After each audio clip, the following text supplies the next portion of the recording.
how we define the modulus first. So the modulus of x is going to be, we have the definition, it's going to be x if x is positive, and it's going to be negative x if x is negative.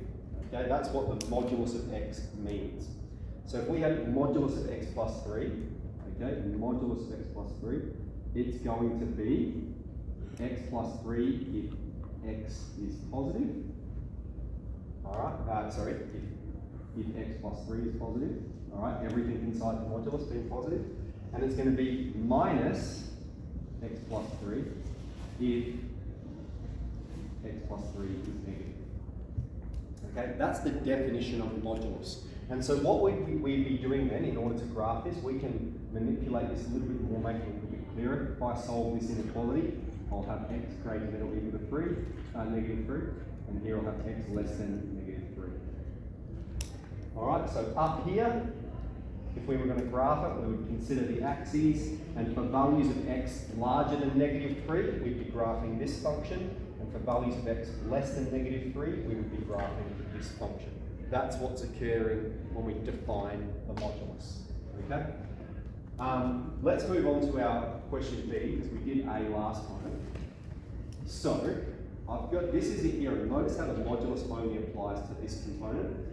So, we're going to say y equals the modulus of x plus 2x will be, okay, it's going to be x plus 2x if x is greater than or equal to 0. Okay, that component is larger than or equal to 0.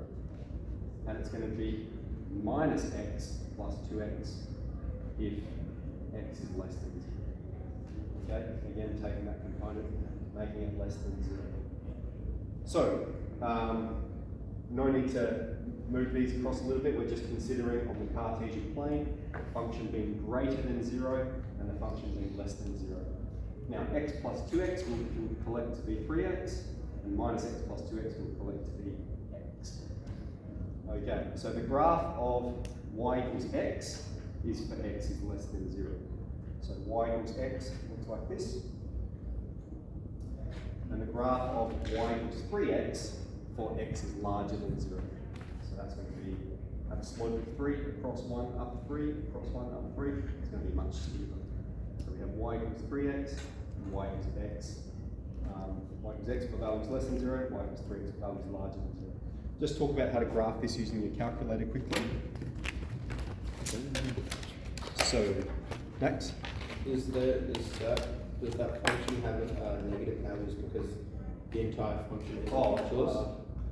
Sorry? Yes, that's correct, yeah.